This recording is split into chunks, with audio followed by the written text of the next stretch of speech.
हरि ओम श्री परमात्मने नमः। శ్రీ నారాయణ భట్టతిరి గారు రచించినటువంటి శ్రీమన్నారాయణంలో ఈరోజు మనం 39వ దశకంలో ఉండేటువంటి యోగమాయ నయన వర్ణనం అనే అంశం గురించి తెలుసుకుందాం. వసుదేవుడు ఆ విధంగా కృష్ణ పరమాత్మ అవతరించిన తర్వాత ముందు చతుర్భుజుడిగా కనిపించాడు దేవకి మాతకి వసుదేవుడికి. తర్వాత ఆయన దేవకి మాత కోరిన ప్రకారంగా చిన్న బాలుడిగా మారిపోయాడు. మారిపోయిన తర్వాత ఆమె ఎంతో ఆనందపడిపోయింది, స్తోత్రం చేశారు నందుడు దేవకీదేవి, వసుదేవుడు దేవకీదేవి. చేసిన తర్వాత ఇక ఆయనకి చెప్పాడు కదా కృష్ణ పరమాత్మ, నన్ను ఇక్కడి నుంచి తీసుకెళ్లి వేరేపల్లిలో యశోద పక్కన పడుకోబెట్టు, అక్కడుండే యోగమాయని తీసుకొచ్చి ఇక్కడ ఉంచుకోమని చెప్పాడు కదా. దాని ప్రకారంగా ఆయన బయలుదేరాడు. బయలుదేరంగానే శ్రావణ మాసం కాబట్టి మంచి వర్షం పడుతోంది. అప్పుడు ఆదిశేషుడు వచ్చి తన అనంతమైన పడగలతో వాళ్ళిద్దరికి వర్షం పడకుండా పైన తన పడగలు పెట్టాడు. మరియు గాఢాంధకారంగా ఉంది ఆ నల్లని కారు మబ్బుల వల్ల. చుట్టూ గాఢాంధకారంగా ఉన్న ప్రదేశాన్నంతా కూడా ఆయన తన యొక్క అనంతమైన పడగల మీద ఉండే మణుల ద్వారా ఆ కాంతులంతా వెదజల్లుతూ దారి చూపించాడు. ముందుకు వస్తుంటే యమునా నదికి వచ్చాడు వసుదేవుడు బిడ్డను తీసుకొని. వచ్చేసరికి అక్కడ ఎలా ఉందంటే ఆకాశాన్ని అంత రకంగా ఆ కాళింది నది యమునా నదిలో ఉండే నీరు ఉప్పొంగి వస్తుంట తరంగాలుగా. అది చూసి అట్లా నిలబడిపోయాడు ఆయన. నిలబడితే ఏముంది, ఉండేది ఎవరున్నారు అక్కడ? అనంతుడినే మోసేవాడు, అనంతమైన విశ్వాన్ని మోసేవాడు అక్కడ ఉన్నాడు. కాబట్టి ఆయన రాగానే వెంటనే ఆ యొక్క యమునా నది దారి ఇచ్చిందట. దారి ఇవ్వడమే కాదు, అంత పైదాకా ప్రవహించే ఆ నీరు కిందికి వచ్చి ఆయన పాదాలు తడుపుతూ నిలబడిందట. అంటే ఎంత దారి ఇచ్చిందో, ఎంత ఒదిగి వచ్చింది ఆ యమునా నది, అలా దారి ఇచ్చింది. అప్పుడు ఆయన నడుచుకుంటూ వెళ్ళాడు. రేపల్లికి వెళ్ళేసి అక్కడ అందరూ ఇంకా యోగమాయ వల్ల అందరు నిద్రపోతున్నారు అక్కడ, ప్రతి ఒక్కళ్ళు కూడా. ఎవరికి తెలియదు, ఆయన వచ్చేది తెలియదు, పోయేది తెలియదు. వెళ్ళి ఆ వసుదేవుడు ఆ కృష్ణ పరమాత్మను యశోద పక్కన పడుకోబెట్టి అక్కడున్న యోగమాయ చిన్న పాపగా ఉంటే ఆయన పోయేసరికి ఆమె చిన్నగా ఏడుస్తుంట యోగమాయ. ఆమెను తీసుకొని వేగంగా వచ్చాడు వెనక్కి. మళ్ళీ యమునా నది ఉండేది ఎవరి చేతిలో? అమ్మవారు కదా, యోగమాయ కదా. అందువల్ల మళ్ళీ యమునా నది మళ్ళీ అరికాళ్ళ వరకే నీళ్లుంటట్టుగా ఏర్పాటు చేసింది, దారి ఇచ్చింది. అప్పుడు ఆ దారిలో నడుచుకుంటూ ఆయన ఆ మధురా నగర్కి వచ్చేసి నేరుగా తను ఉండేటువంటి ఆ యొక్క చెరసాలలోకి వెళ్ళిపోయి తనకు తానే సంకెళ్ళు పెట్టుకున్నాడు. పక్కన తీసుకుపోయి ఆ బిడ్డను మాత్రం దేవకి మాత పెట్టేసి తన కాళ్ళకి తన సంకెళ్ళు వేసేసుకున్నాడు. ఇంకా మళ్ళీ యథాప్రకారంగా వాళ్ళు ఉన్నట్టుగా ఉన్నారు. ఆయన ఎప్పుడైతే లోపలికి వస్తున్నాడో వెనక నుంచి అన్ని తలుపులు మూసుకుంటూ వచ్చాయి. పోయేటప్పుడు అన్ని తలుపులు తెరుచుకుంటూ వచ్చాయి, మళ్ళీ వెనక్కి రాగానే అన్ని తలుపులు మూసుకునేసాయి. వచ్చి కూర్చోగానే అప్పుడు దాకా గమ్మునున్న యోగమాయ మళ్ళీ పెద్దగా ఏడవడం పసిబిడ్డ ఎలా ఏడుస్తుందో అలా యోగమాయ తల్లి ఏడవడం మొదలుపెట్టింది. అంతే, అప్పుడు అక్కడున్న చుట్టూ నిద్రపోతున్న కాపలాదారుల బట్లంతా నిద్రలేచారు. ఎవరు పుట్టారా, ఆడపిల్ల మగపిల్ల అవేం గమనించరా వాళ్ళు. వెంటనే పరిగెత్తుకుంటూ పోయేసేసి ఆ కంసుడిని నిద్రలేపి, మహారాజా అక్కడ ప్రసవం అయింది, బిడ్డ పుట్టారు అని చెప్తారు. దేవకి మాతకు బిడ్డ పుట్టారని చెప్తారు తప్ప ఏ బిడ్డ వాళ్ళు చూడలే అసలు. వెంటనే ఆయన తలంతా ముడి ఊడిపోయింది, అవన్నీ అనుకోలే. ఒక్కసారి అదాటిని లేయడంతో ఒక భయం, నన్ను చంపేవాడు పుట్టాడు కదా, ఎలా ఉంటాడా ఏందని చూడాలని ఆత్రం, భయం, అనేక భావాలతో పరిగెత్తుకుంటూ వచ్చాడు. వచ్చేసి చూసరికి అక్కడ ఉన్నది ఆడపిల్ల. ఆడపిల్ల చూడంగానే ఆ దేవకి మాత ఎంత బతినాడుకుంటుందో, అన్నా ఈ ఆడపిల్ల, నిన్ను పుట్టేది మగపిల్లవాడు అని చెప్పారు కదా, మగపిల్లాడు సంహరిస్తాడు, మగపిల్లవాడు కాదు ఆడపిల్ల అని చెప్పి ఎంతో ప్రాధాన్యపడుతుంది. కానీ ఆయన ఏం పట్టించుకోడు అసలు. ఆమె ఒళ్ళో పెట్టుకొని తన బయట కొంగు కప్పేసి ఆ బిడ్డను అత్తుకొని కూర్చుంటుంది.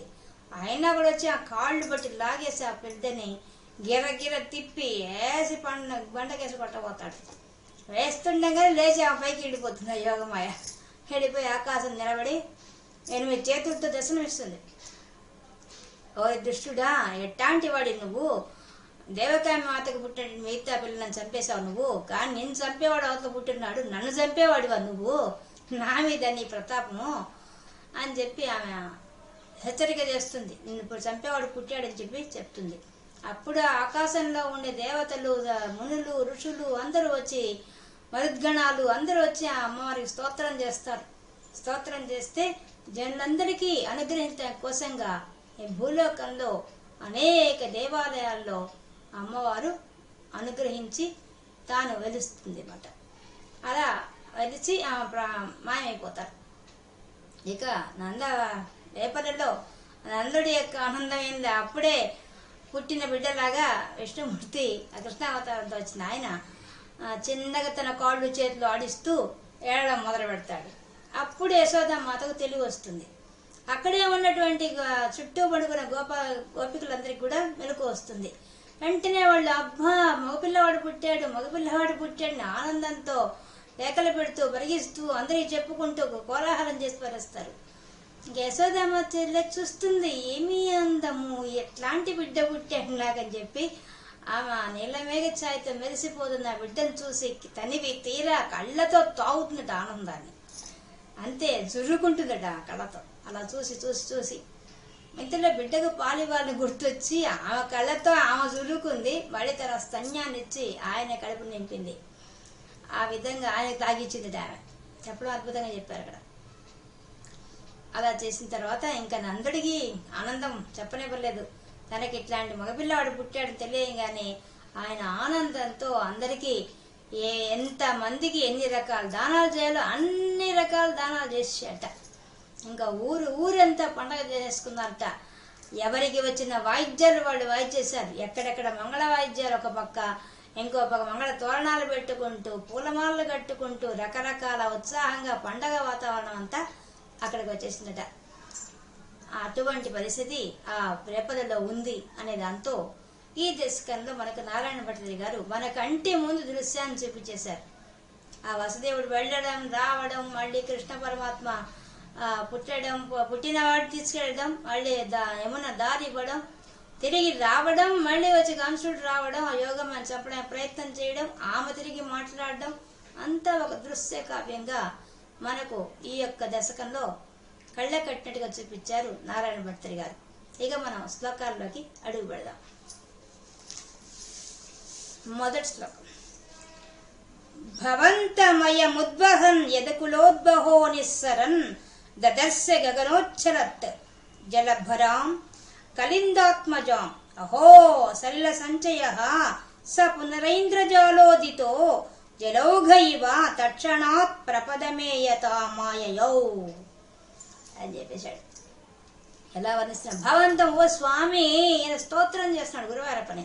ఓ స్వామి, ఆ పసిబిడ్డగా ఉన్న నిన్ను ఆ యొక్క వసుదేవుడు ఉద్వహన్ ఎత్తుకున్నాడు, తన చేతులతో ఎత్తుకున్నాడు. ఏమి భాగ్యం అయ్యా వసుదేవుడిది, నీ అంతటి వాడిని తన చేతులతో ఎత్తుకొని తీసుకెళ్తున్నాడు. ఎదుకులోద్వహో, ఎవరయ్యా నువ్వు? ఆ ఎదుగుల వంశంలో పుట్టిన శ్రేష్టమైన వాడా ఓ స్వామి, నిన్ను ఆ విధంగా తీసుకున్నాడని చేతులతో తీసుకొని పోతున్నాడు. నిస్సరన్, ఆ కారాగృహం నుండి బయటకు వస్తున్నాడు. దదర్శ, చూచాడు. బయటకు వచ్చి చూసేసరికి ఎలా ఉంది ఏమన్నది, గగనోచ్చల జలభరాం, ఆకాశానికి అంటేటట్టుగా ఆ యొక్క జల తరంగాలు వ్యాపించి ఉన్నాయట, ఎగిసి పడుతున్నాయట వర్షాకాలం వల్ల. అది చూశాట.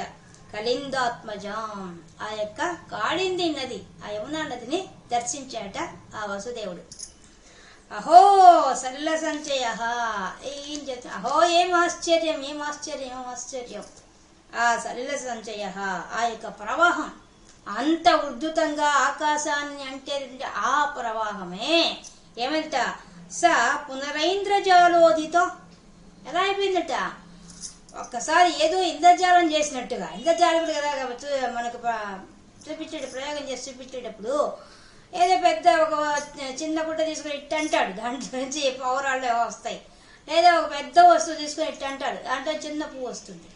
అలాగా అట్లా ఉందట అక్కడ వాతావరణం. ఎలా ఉందట, అంత ఆకాశాన్ని ఎత్తిపోయినట్టు ఆ నీరంతా కూడా, ప్రవాహం అంతా కూడా ఒక్కసారిగా కిందకు వచ్చేసేసి జలౌఘ, ఆ జల ప్రవాహం అంతా కూడా తక్షణాత్ వెంటనే ప్రపదమేయతా మాయయౌ వెంటనే ఏమైపోయింది, అంత పెద్ద ప్రపదం అంటే ముంగాలు అరికాలు, ఆ అరికాలు వరకు వచ్చి నీరు వచ్చిందిట. ఆకాశాన్ని అంటే నీరెక్కడా, చిన్న పాదాలు వచ్చి నీళ్ళు ఎక్కడ, అంత తక్కువ నీళ్ళు వచ్చాయట. అంత తక్కువ నీళ్ళు అయిపోయేసి ఆ వసుదేవుడిని అరికాల దగ్గరికి వచ్చి ఆగేట, అంటే నడవడానికి వస్తగా ఏర్పాటు చేయబడ్డట. ఆ విధంగా నడిచిపోతున్నట్ట వసుదేవుడు. మాయయౌ ఆ విధంగా అంత మాత్రం లోతు మాత్రమే, ఎంత మాత్రం లోతు, ఆయన అరికాలు ఉండే తడిచేంత వరకు నీళ్లు మాత్రమే ఉండే రకంగా ఆ లోతు ఉండే నీళ్ళు ఇచ్చిందిట ఆ యొక్క కాళింది నది. దాన్ని చూసి ఆయన ఆశ్చర్యంగా ముందుకు సాగుతున్నాడు ఆ వసుదేవుడు. ఈ విషయాన్ని మనకు భాగవతంలో వసుదేవుడు పురిటి బిడ్డడైన శ్రీకృష్ణుని ఎత్తుకుని శబ్దం కాకుండా అడవులను నేల మీద ఆనట్టుగా మోపుతూ బయలుదేరాడు. ఆయనకు సంఖ్యలుగా ఉన్న ఇనుప గొలుసులు మెలికలు వాటి అంతటా అవే ఊడిపోయాయి. మహాపురుషుడైన బాలకృష్ణునికి అడ్డుగా ఉండే తాళాలు వాటి అంతటా అవే ఊడిపోయినాయి. తలుపులు వాటంతటా అవే తెరుచుకున్నాయి, మార్గాన్ని సుగమం చేశాయి. వసుదేవుడి తలవాకిటిని చావడం దాటగానే ఆదిశేషుడు తెరుచుకున్న వాకిళ్లను మూసి తన పడగలను ఆ బాలుడిపైన ఆచ్ఛాదనంగా కప్పి కాపాడుకుంటూ వెంటరాగా ఆయన నడవసాగాడు. ఆ సమయంలో పూర్వం శ్రీరామునికి సముద్రం త్రోవ ఇచ్చినట్లుగానే స్పష్టంగా కనిపిస్తూ మిక్కిలి పొడవైన అలలతో నేలను దిక్కులను నింగిని అన్ని ఆక్రమిస్తున్నటువంటి ఆ యమునా నది ఆ వసుదేవునికి మార్గం ఇచ్చింది అని చెప్పాడు. అంటే శ్రీరాముడికి ఏ విధంగా అంత పెద్ద సముద్రం వచ్చి దారిచ్చిందో ఆ విధంగా యమునా నది దారి ఇచ్చిందట. ఈ విధంగా వసుదేవుడు యమునా నదిని వేగంగా దాటి వెళ్తున్నాడు, నందుని రేపల్లోకి ప్రవేశించాడు అని భాగవతంలో వర్ణించారు. ప్రసుప్త పశుపాలికాం నిభృత మారుదద్బాలికాం అపావృత వాటికాం పశుపవాటికామావిశన్ భవంతమయమర్పయన్ ప్రసవతల్పకే తత్పదాద్ వహన్ కపట కన్యకాం వపురమాగతో వేగతః. ప్రసుప్త పశుపాలికాం అక్కడ ఆ సమయంలో అందరు నిద్రపోతున్నారు. ఎవరి వల్ల? యోగమాయ వల్ల అందరికీ మధ్య వచ్చేసి నిద్రపోతున్నారు. పశుపాలికాం ఆ గొప్ప కాలంతులు అందరూ కూడా నిద్రపోతున్నారట. నిభృతం మారుదద్ బాలికాం ఆ చిన్న పాపగా ఉండే ఆ పాప మాత్రం ఏం చేస్తుంది, నిభృత సన్నగా ఏడుస్తోందట. వినిపించకుండా ఏడుస్తోందట. అపావృత వాటికాం అటువంటి ఆ యొక్క వాటికకి ఆ నందుని ఇంటిలోకి చూశాట. ఆయన చూసి బయలుదేరిపోతున్నాడు. పసుప వాటిక ఆవిషన్ ప్రవేశించేశాడు. ఆ విధంగా శబ్దం ఎక్కడి నుంచి వస్తుందో అక్కడ చూసుకొని ఆయన బొంగ తలుపులు తెరుచుకున్నాయి. అపావృత వాటిక అని తలుపులు వాటంతా తెరుచుకున్నాయి. వసుదేవుడు లోపలికి ప్రవేశించేశాడు. ఎవరింట్లోకి? ఆ నందుని ఇంటిలోకి. భవంతమయమర్పయన్ స్వామి నిన్న అక్కడ అర్పించాడు కదా, నిన్న అక్కడ పడుకోబెట్టాడు. ఎక్కడ? ప్రసవ తల్పకే ఆ ప్రసవమైనటువంటి ఆ యశోదామాత యొక్క ఆ మంచం మీద నిన్ను పడుకోబెట్టాడు కదా స్వామి. తత్పదార్థ్ అక్కడ ఉన్నటువంటి కపట కన్యకాం ఆ యోగమాయ తల్లిని వహన్ తీసుకున్నాడు కదా వసుదేవుడు. నిన్న అక్కడ పడుకోబెట్టాడు, నీ ప్లేస్ లో పడుకున్నట్టే ఆ యోగమాయ తల్లిని ఆ బిడ్డని చేతిలో తీసుకున్నాడు. స్వపురమాగతో మళ్ళీ తన మధురా నగరికి గబగబా వచ్చాడు. వేగత వెంటనే వచ్చాడు, చాలా వేగంగా తిరిగి వచ్చాడు. అదే మనకు భాగవతం చెప్పాడు. యమునా నదిని వేగంగా దాటి వెళ్లి నందుని విరపల్లో ప్రవేశించి గాఢ నిద్రలో ఉన్న పల్లెవాసుని గొల్లల్ని మేలుకొనుటకు ఇష్టపడక ఎల్లప్పుడూ ప్రసన్నంగా ఉండే యశోదేవి పడక మీద నల్లని ఆ చిన్న బాలని పడుకోబెట్టాడు. త్వరగా యశోదేవి కూతురిని ఎత్తుకుని ఏమాత్రం ఆలస్యం చేయకుండా తన ఇంటికి వచ్చాడు. ఆ పాపను దేవకీదేవి పక్కన పడుకోబెట్టాడు అని అక్కడ కూడా వర్ణించారు. తతస్త్వదునజారవక్షపిత నిద్రవేగద్రవద్ భటోత్కర నివేదిత ప్రసవార్తయైవార్తయన్ అర్తిమాన్ విముక్త చికురోత్కర స్వరితమాపతన్ భోజరాట్ అతుష్ట ఇవ దృష్టవాన్ భగినికాకరే కన్యకాం. తతః ఆ తరువాత తదనుజ స్వామి నీ యొక్క సోదరి పుట్టింది కదా, ఆమె రవం చేసిందట, ఏడు పెట్టుకుందట. ఆమె తీసుకుని వచ్చి ఆ యొక్క దేవికి మాత పక్కన పడుకోబెట్టంగానే వెంటనే ఏడుపెత్తుకుంటాను. క్షపిత నిద్ర, బాగా నిద్రలో ఉన్న వాళ్ళది నిద్రాభంగం అయిపోయింది. ఎవరికి? ఆ సైనికులకు అందరికి. వేగద్రవద్, వెంటనే పరిగెత్తులు వచ్చారు. ఎవరోళ్ళు? భటోత్కర, ఆ కాపలా ఉండే వాళ్ళంతా పరిగెత్తుకుంటూ వచ్చారు. వచ్చి పరిగెత్తుకుంటూ వెళ్ళారు కంసుడి దగ్గరికి. వెళ్ళి నివేదిత చెప్పారు. ప్రసవ వార్త వార్తిమాన్, ఆ ప్రసవం అయిందయ్యా మీ చెల్లెలకి అని చెప్పారు. ఆ దేవకి మాతకు ప్రసవం అయిందని చెప్పారు. ఏ బిడ్డ చెప్పలే, వాళ్ళు చూస్తే కదా పరిగెత్తారు వినబడం కానీ. అంతే, ఆయన ఆర్తివాన్, భయంతో కంపించిపోయాడు. భయం ఒక పక్క, కోపం ఒక పక్క, నన్ను చంపేవాడు పుట్టాడని చెప్పి ఆవేశంతో వస్తున్నాడు. విముక్త చికురోత్కర, ఆయన యొక్క పెట్టుకున్న ముడి అంతా ఊడిపోయింది, పడుకో ఉన్నాడు కదా, చెదరైపోయిన జుట్టు ఏం సర్దుకోవడంలా పరిగిస్తున్నాడు అంతే. త్వరిత మాపతన్ భోజరాట్, ఆ భోజ వంశంలో పుట్టినటువంటి ఆ కంసుడు పరిగెత్తుకుంటూ వచ్చాడు. అతుష్ట ఇవ దృష్టవాన్, అప్పుడు చూశాడు ఏం బిడ్డ, చూడంగానే ఆడపిల్ల, చూడంగానే భగినికాకరే కన్యకాం, తన సేదరిక చేతిలో ఉంటే ఆ బిడ్డను చూసేసరికి ఇదేంది, ఇది ఆడపిల్ల పుట్టిందేంది, నన్ను చంపేవాడు మగపిల్లాడుగా పుట్టేస్తుంది అని ఒక్కసారిగా చూశాడు. చూసి అతుష్ట, అతుష్ట అంటే సంతోషం కలగల, తను వచ్చి చంపాలనుకున్నాడు కదా, అవకాశం చేజారిపోయింది. నన్ను చంపేవాడు వీడు, వీడిని చంపేద్దామని ఉత్సాహంగా వచ్చిన వాడికి ఆ ఉత్సాహంతో హతాశుడైపోయాడు, ఏం చేయాలో తెలియక. అటువంటి వయసు వచ్చింది వాడికి. అదే విషయాన్ని మనకు భాగవతం చెప్తున్నారు. ఆ తర్వాత బాలిక ఆవురుమని ఏడ్చింది. ఆ శబ్దం విని చెరసాల కావలి వారు నిద్రలేచారు. అటు ఇటు తిరిగి చూచారు. వేసిన తాళాలు వేసినట్లే ఉన్నాయి. తర్వాత సరాసరి కంసుని దగ్గర వెళ్లారు. దేవకీదేవి ప్రసవించింది, వెంటనే రండని అన్నారు. కంసుడు తొట్టుపాటుతో పడక మీద నుండి లేచాడు. భయంతో కంపింపసాగాడు. ముడిచిన అతని వెంట్రుకలు చెదిరిపోయాయి. పైనున్న ఉత్తరయం జారిపోయింది. ధైర్యం సడలిపోయింది. కోపాగ్ని ఎగిసిపడింది. మిక్కిలి వైరంతో కంసుడి దేవకీదేవి ప్రసవించిన ఇంటికి వచ్చి ఆ ఆడబిడ్డను చంపాలని దగ్గరికి వచ్చేసరికి వెంటనే అక్కడ దేవకీ మాత చాలా బాగా మాట్లాడుతుంది. అన్నా, వదురన్నా, శాంతించన్నా, వీడు నీ మేనల్లుడు కాదు, ఇది నీ మేనకోడలు, ఆడపిల్ల, దీన్ని ఆదరించు. స్త్రీని చంపటం రాజధర్మం కాదు, మంచి పేరు తెచ్చుకో, మహాత్ములు నడిచే మార్గంలో నడువు.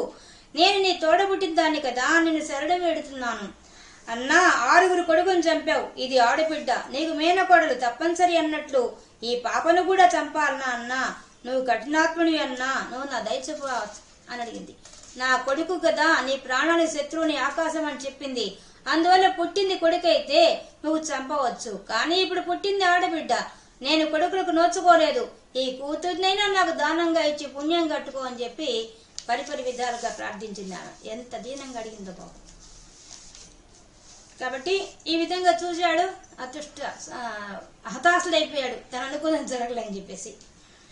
ధ్రువం కపటశాలినో మధుహరస్య మాయా భవేత్, అసావితి కిశోరికాం భగినికా కరాలింగితాం, దీపో నైళకాంతరాదివ మృణాళికా మాక్షిపన్, అయం తదున జాము పట్టకే పిష్టవాన్.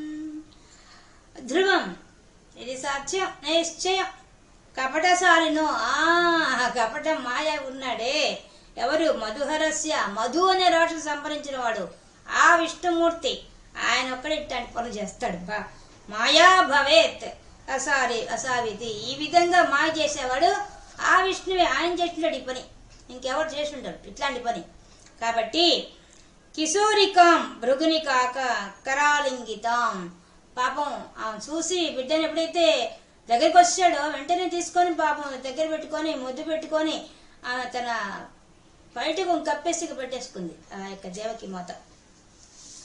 అప్పుడు అంటుంది, ఓ దుర్మార్గుడా, పెద్ద తెగింపుతో వచ్చేసావా వెంటనే అని చెప్పి ఆమె దేవకీదేవి ఈ విధంగా పలికి పైటను సవరించుకొని ఏదేదో మాట్లాడుతూ భ్రాంతికి లోనై తన కూతుని త్వరగా ఎత్తుకొని ఎదకు ఒత్తుకుంటూ తన చెక్కిల్ని ఆ పాప చెక్కిలికి ఆనించి భయంతో కంపిస్తూ తటాన తన పైట చెంగుతో ఆ బిడ్డను కప్పివేసింది. బావుమని ఏడ్చింది. అప్పుడు కంసుడు అతిశయించిన కోపంతో ఔచిత్యాన్ని వదిలి తోబుట్టు అని కూడా చూడకుండా దేవకీదేవిని తిట్టి కెవ్వుమని ఏడుస్తున్న ఆ పసిపాప కాళ్ళు 2 ఎగిసి పట్టుకుని లాగి నేల మీద ఎత్తి కొట్టాడు. కానీ ఆ పాప నేల మీద పడలేదు, అవలీలగా పైకెగిరింది. దేవలోక పుష్పమాల పరిమళాలతో, కిరీటంతో, మణిహారాలతో, దివ్యాంబరాలతో అలంకృత అయి మనోహరంగా అగుపించింది.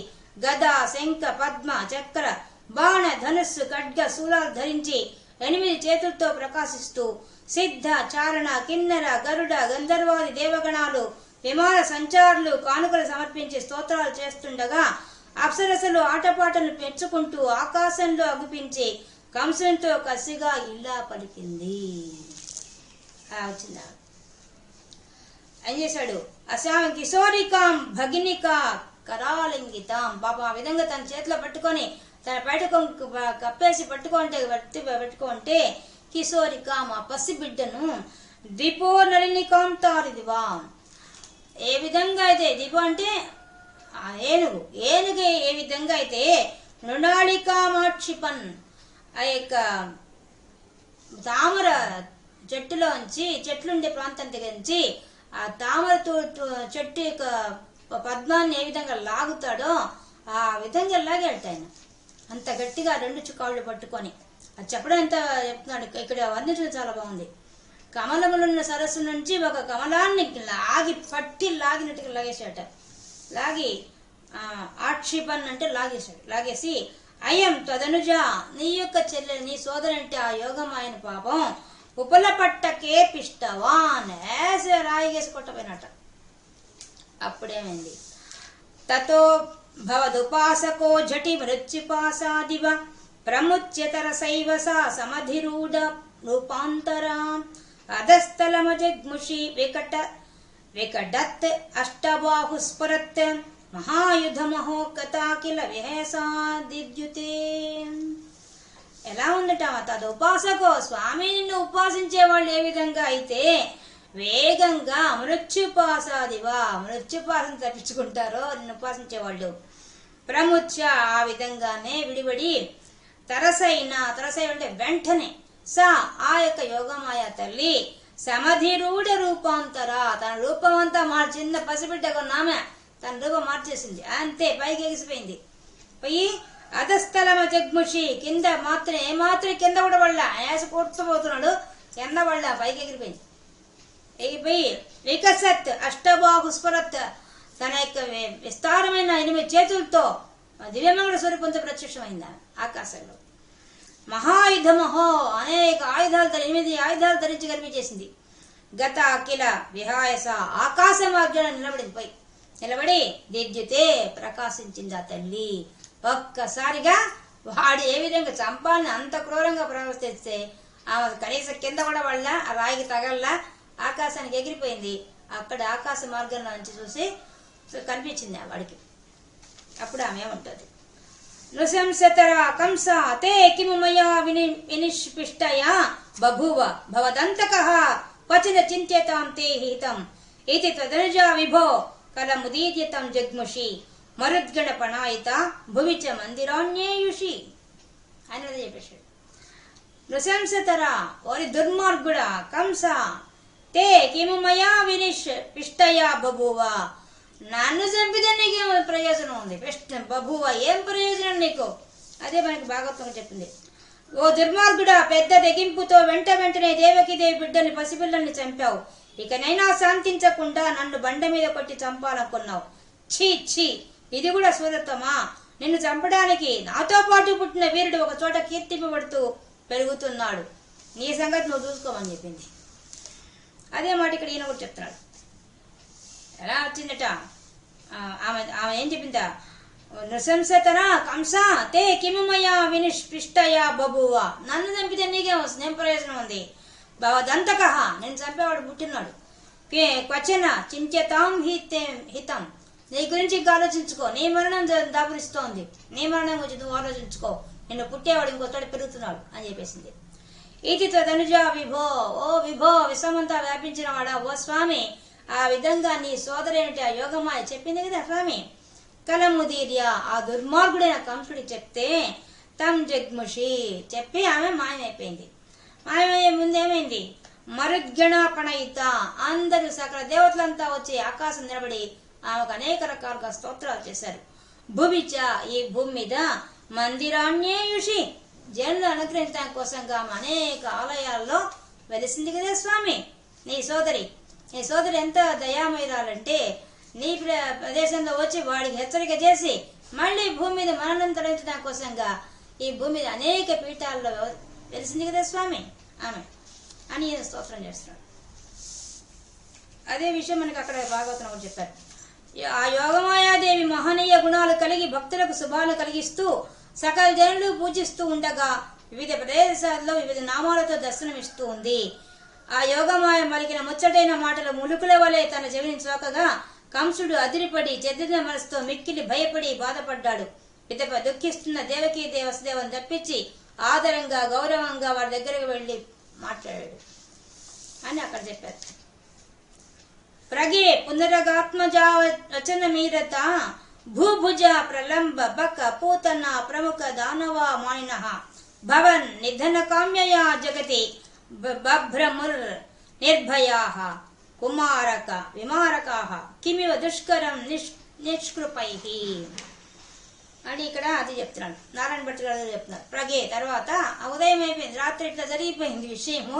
తెల్లవారింది. తెల్లవారి ఏం చేశాడు పునః ఆత్మజ వచ్చిన అయ్యా నీ స్వామి నీ యొక్క సోదరు చెప్పింది కదా వాడికి నేను చంపేవాడిని మొదటి పెరుగుతున్నాను చెప్పిందిగా హెచ్చరిక చేసిందిగా.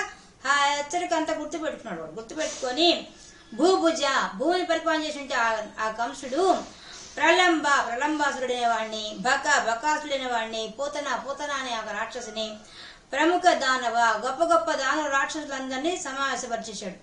మాయన వాడు ఎట్లాంటి వాడు దర్భిమానంగుడు అసలు ఏమాత్రం కనికరం లేని కఠినాత్మకైనటువంటి అటువంటి రాక్షసులందరినీ కూడా సమావేశపరిచి మాట్లాడట. భవన్ నిధన కామ్యయ నిన్ను ఎలా చంపాలనే విషయం వచ్చి బాగా చర్చలు చేశాట. అది వాడు చేసే పని.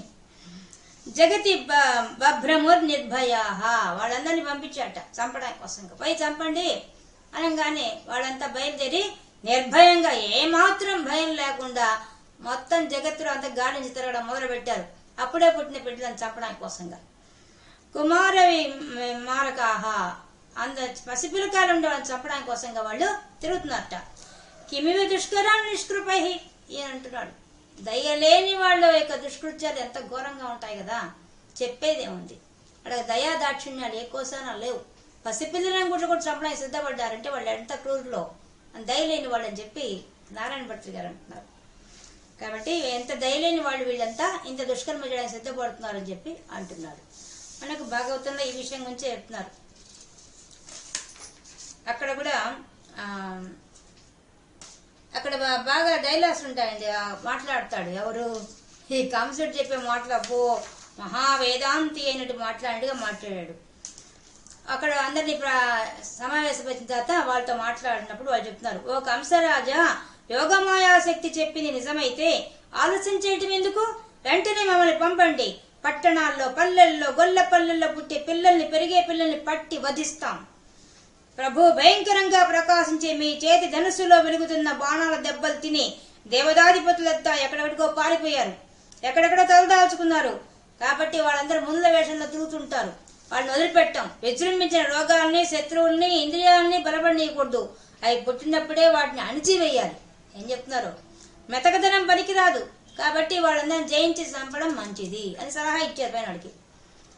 ఇట్లా చెప్పడమే కాదు, వీళ్ళు బయలుదేరారు కూడా.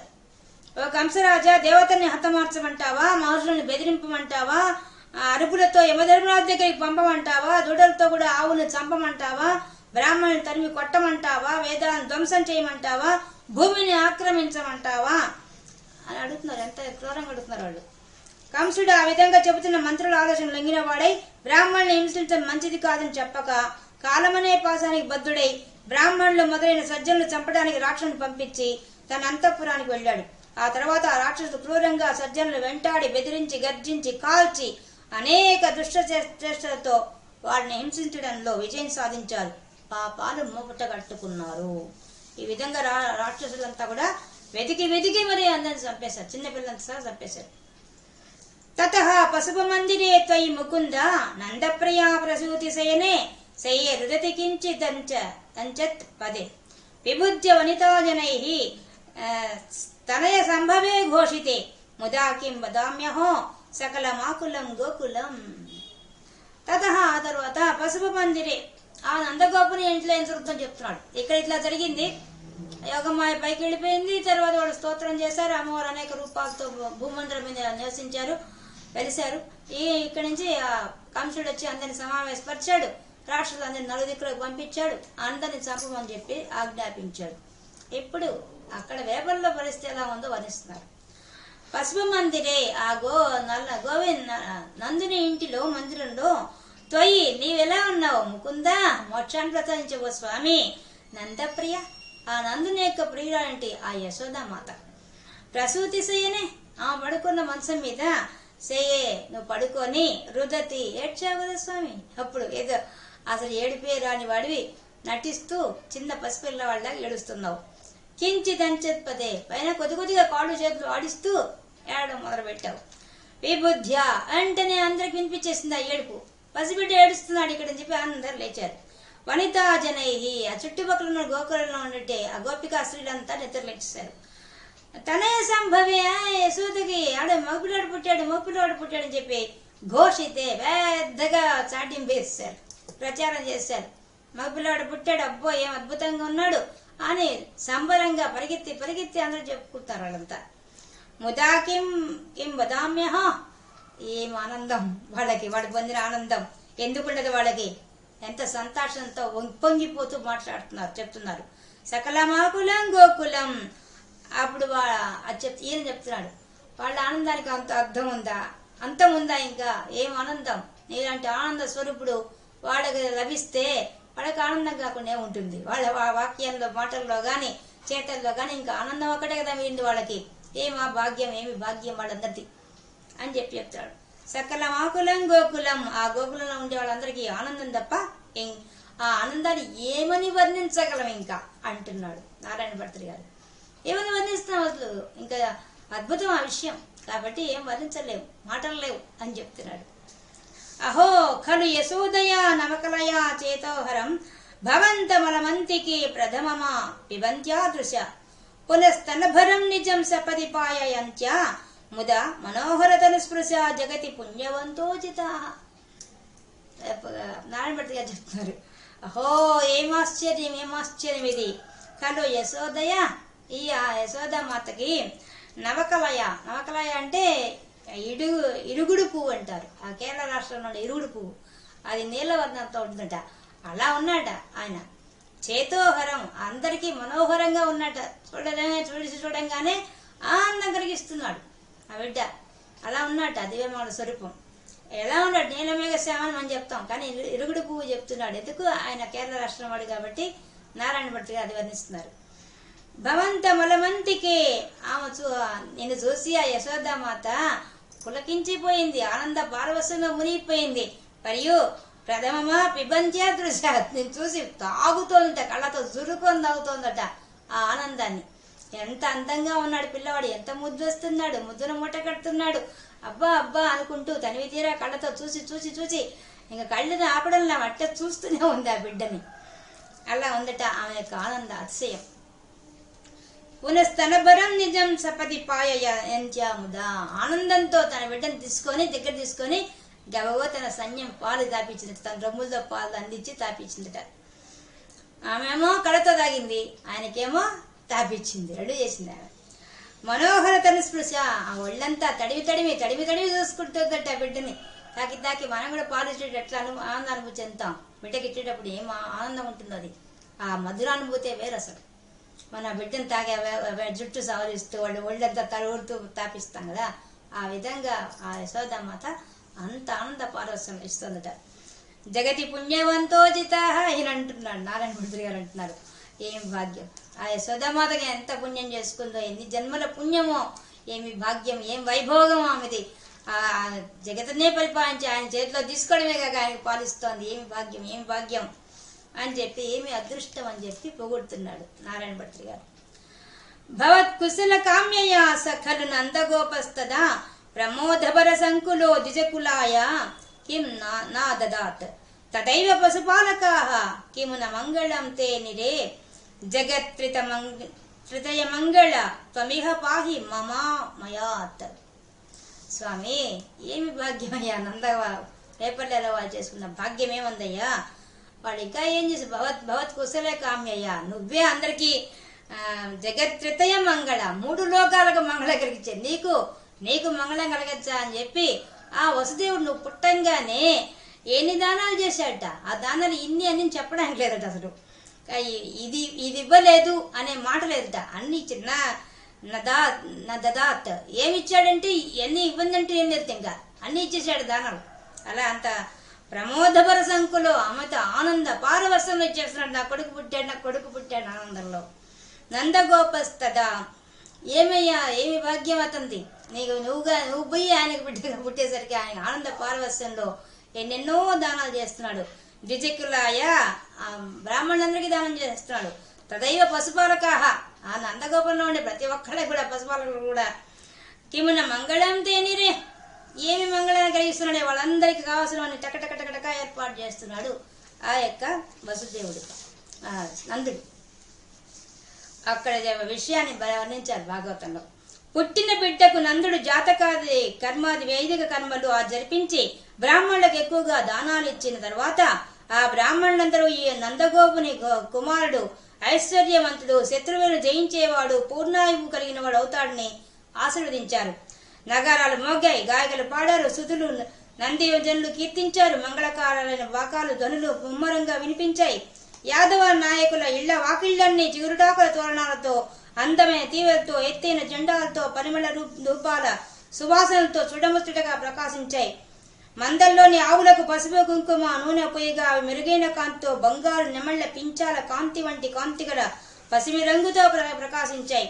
నందరాజు భక్తుడు పుట్టిన వాటిని ఆనందంతో వేదమంత్రాలు పురాణాలు చదివే బ్రాహ్మణులకు, స్తోత్రాలు చేసే వందిమాగతులకు, ఇంద్రజారాలు గారుడిని పగటి వేషాలు వేసే విద్యలతో బతికే వారికి, దరిద్రంతో బాధపడే వారికి వాళ్ళు కోరక ముందే గోవులను ధనరాశులను దానం ఇచ్చేశాడు.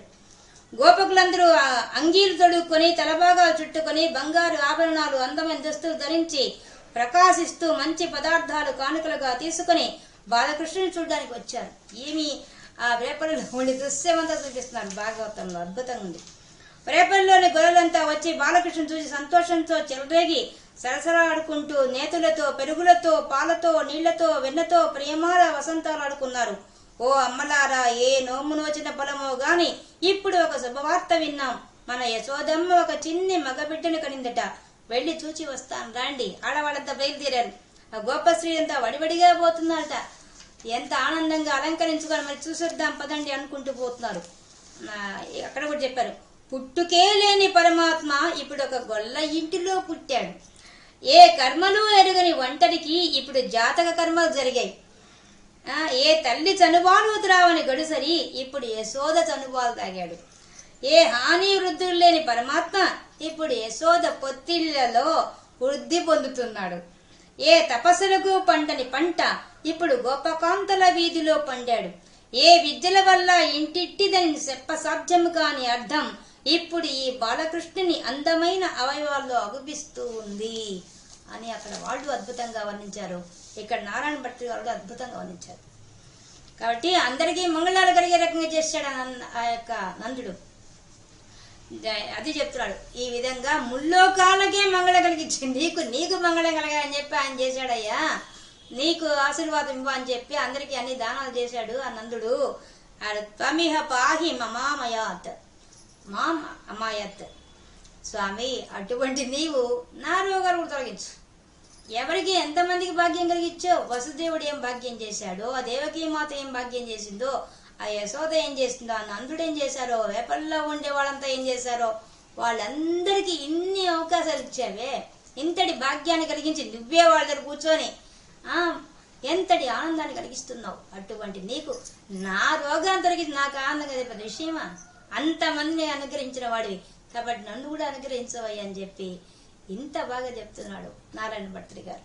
కాబట్టి ఈ విధంగా పాహి, నన్ను కూడా రక్షించవయ్యా, నా రోగాన్ని తొలగించు, నాలో కూడా అటువంటి భక్తి కలిగించు, నాలో కూడా ఆనంద పారవశ్యంలో మునిగిపోయే భాగ్యాన్ని కలిగించమని చెప్పి అద్భుతంగా అడుగుతున్నాడు నారాయణ భట్టు గారు. అటువంటి నారాయణ భట్టు గారికి నమస్కరిస్తూ అటువంటి గురువాయూరప్ప స్వామి కూడా అనుగ్రహించమని, మనల్ని కూడా అనుగ్రహించమని చెప్పి ప్రార్థిస్తూ సర్వత్ర గోవింద నామ సంకీర్తనం, గోవింద గోవింద.